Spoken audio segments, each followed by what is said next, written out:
Assalamualaikum warahmatullahi wabarakatuh. Halo teman-teman, saya Cahaya Humaira Bagustari dari jurusan Gizi Fakultas Kesehatan Masyarakat dengan NIM 2311221013. Kali ini saya akan menjelaskan tentang kasus polio yang sedang marak di Indonesia saat ini.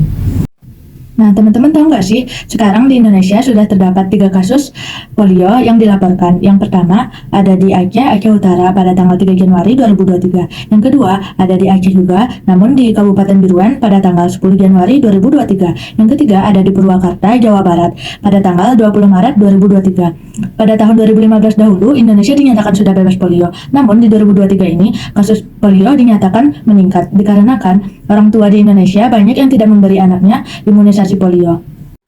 Nah, sebelum kita membahas kasus polio ini lebih lanjut, kita harus tahu nih apa itu kasus polio. Kasus polio itu adalah di mana seseorang dapat dinyatakan positif terinfeksi virus polio. Virus polio itu adalah virus yang menyerang sistem saraf dan dapat menyebabkan kelumpuhan bahkan kematian. Virus polio ini dapat menyerang siapa saja, namun lebih sering menyerang anak di bawah usia 5 tahun. Virus ini dapat tersebar melalui kontak air tinja ataupun air liur yang terinfeksi. Nah, gejala polio ini biasanya muncul sekitar 7-14 hari setelah seseorang itu terinfeksi virus polio. Jika virus polio menyebar ke sistem saraf, maka itu dapat menyebabkan kelumpuhan. Kelumpuhan polio ini biasanya terjadi pada kaki, tetapi juga dapat terjadi pada lengan, otot pernafasan, dan otot wajah.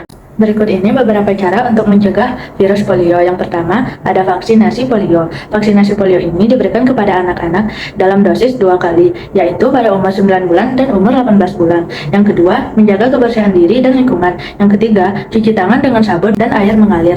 Yang keempat, hindari kontak dengan orang yang sakit.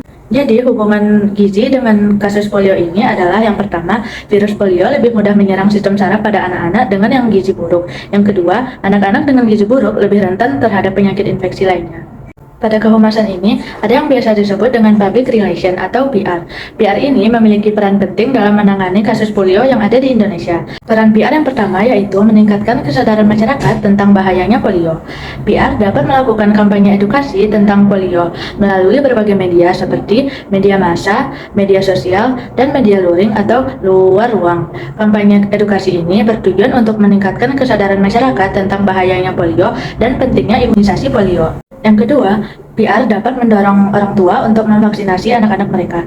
Di sini, PR dapat bekerja sama dengan organisasi kesehatan masyarakat dalam mendorong orang tua untuk memvaksinasi anak-anak mereka.